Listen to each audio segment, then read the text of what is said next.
ଲୁକ 19 ପର୍ବ। ପରେ ସେ ଜିରିହୋରେ ପ୍ରବେଶ କରି ତାହା ମଧ୍ୟ ଦେଇ ଯାଉଥିଲେ। ଆଉ ଦେଖ, ଯକ୍ଷ ନାମରେ ଜଣେ ଲୋକ ଥିଲେ। ସେ ଜଣେ ପ୍ରଧାନ କରଗ୍ରାହୀ ଓ ଧନୀ ଲୋକ ଥିଲା। ଯୀଶୁ କିଏ ତା ଦେଖିବାକୁ ସେ ଚେଷ୍ଟା କରୁଥିଲେ, କିନ୍ତୁ ସେମାନଙ୍କ ଭିତରେ ଭିଡ଼ ସକାଶୁ ଦେଖିପାରୁନଥିଲେ, କାରଣ ସେ ବାଙ୍ଗର ଥିଲେ। ଏଣୁ ସେ ଆଗକୁ ଦୌଡ଼ି ଯାଇ ତାହାକୁ ଦେଖିବା ନିମନ୍ତେ ଗୋଟିଏ ଡିମ୍ବିରି ଗଛରେ ଚଢ଼ିଲେ, କାରଣ ସେହି ବାଟ ଦେଇ ତାହାଙ୍କର ଯିବାର ଥିଲା। ଯୀଶୁ ସେ ସ୍ଥାନରୁ ଆସି ଉପରକୁ ଚାହିଁ କହିଲେ, ଯକ୍ଷ ଶୀଘ୍ର ଓହ୍ଲାଇ ଆସ, କାରଣ ଆଜି ମୋତେ ଅବଶ୍ୟ ତୁମ୍ଭ ଘରେ ରହିବାକୁ ହେବ। ସେଥିରେ ସେ ଶୀଘ୍ର ଓହ୍ଲାଇ ଆସି ଆନନ୍ଦରେ ତାହାଙ୍କର ଆତିଥ୍ୟ କଲେ। ତାହା ଦେଖି ସମସ୍ତେ ବଚସା କରି କହିବାକୁ ଲାଗିଲେ, ସେ ଜଣେ ପାପୀ ଲୋକର ଘରେ ରହିବାକୁ ଗଲାଣି। କିନ୍ତୁ ଯକ୍ଷ ଠିଆ ହୋଇ ସଦାପ୍ରଭୁଙ୍କୁ କହିଲେ, ହେ ପ୍ରଭୁ, ଦେଖନ୍ତୁ, ମୋର ସମ୍ପତ୍ତିର ଅର୍ଦ୍ଧେକ ମୁଁ ଦରିଦ୍ରମାନଙ୍କୁ ଦାନ କରୁଅଛି। ଆଉ ଯଦି ଅନ୍ୟାୟରେ କାହାରିଠାରୁ କିଛି ନେଇଥାଏ, ତେବେ 4 ଗୁଣରେ ତାହା ଫେରାଇ ଦେଉଅଛି।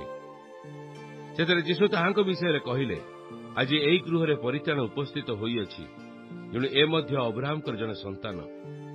କାରଣ ଯାହା ହଜିଅଛି ତାହା ଖୋଜି ରକ୍ଷା କରିବାକୁ ମନୁଷ୍ୟପୁତ୍ର ଆସିଅଛନ୍ତି।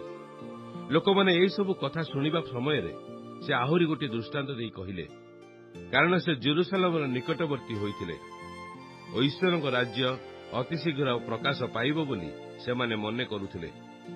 ଏଣୁ ସେ କହିଲେ, ଜଣେ କୁଳୀନ ବ୍ୟକ୍ତି ଆପଣା ନିମନ୍ତେ ରାଜପଦ ପ୍ରାପ୍ତ ହୋଇ ବାହୁଡ଼ି ଆସିବା ସକାଶେ ଦୂର ଦେଶକୁ ଯାତ୍ରା କଲେ।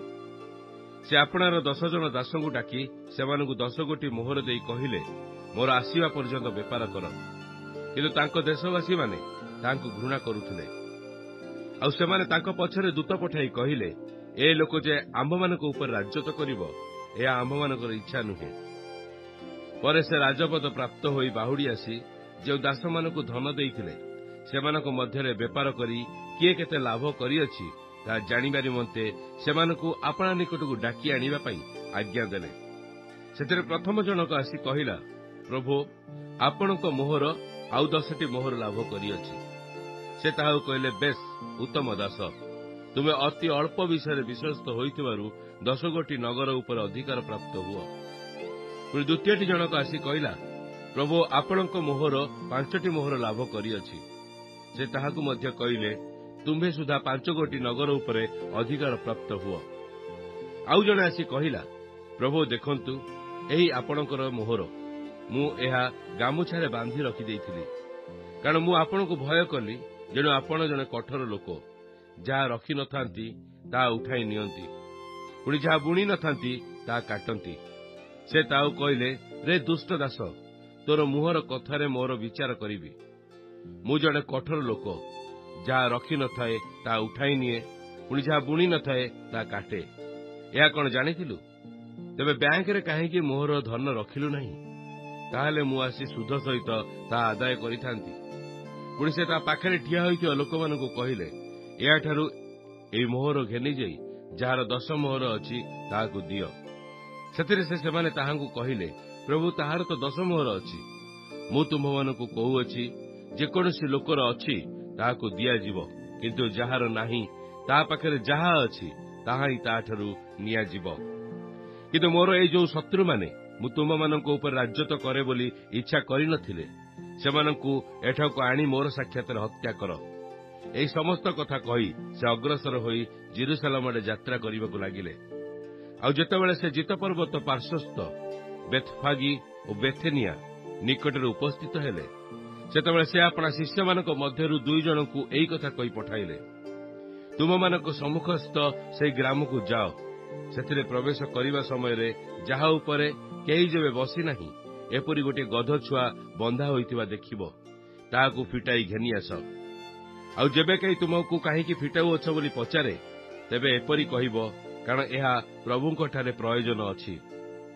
ସେଥିରେ ପ୍ରେରିତ ଲୋକେ ପ୍ରସ୍ଥାନ କରି ସେ ସେମାନଙ୍କୁ ଯେପରି କହିଥିଲେ ସେହିପରି ଦେଖିଲେ। ପୁଣି ସେ ଗଧ ଛୁଆକୁ ଫିଟାଉଥିବା ସମୟରେ ତାର ଅଧିକାରୀମାନେ ସେମାନଙ୍କୁ ପଚାରିଲେ, କାହିଁକି ଗଧ ଛୁଆକୁ ଫିଟାଉଅଛ? ସେମାନେ କହିଲେ, କାରଣ ଏହାଠାରେ ପ୍ରଭୁଙ୍କର ପ୍ରୟୋଜନ ଅଛି।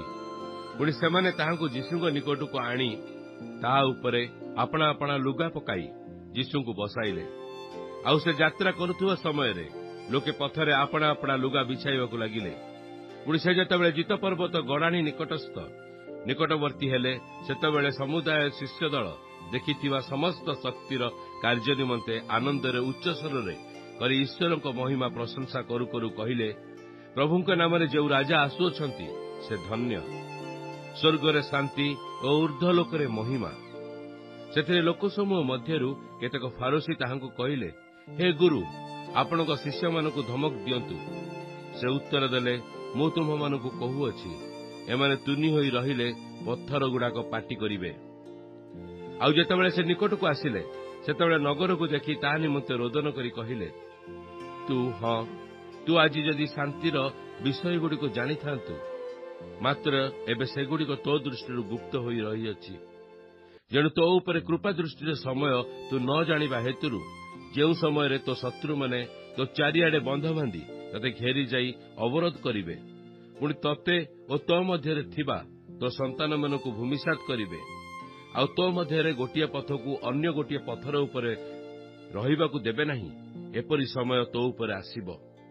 ଆଉ ସେ ମନ୍ଦିରରେ ପ୍ରବେଶ କରି ବିକ୍ରୟ କରୁଥିବା ଲୋକମାନଙ୍କୁ ଏହା କହି ବାହାର କରିବାକୁ ଲାଗିଲେ, ଲେଖା ଅଛି, ଆମ୍ଭର ଗୃହ ପ୍ରାର୍ଥନା ଗୃହ ହେବ, କିନ୍ତୁ ତୁମେମାନେ ତାହାକୁ ଦସ୍ୟୁମାନଙ୍କ ଗହ୍ୱର କରିଅଛ।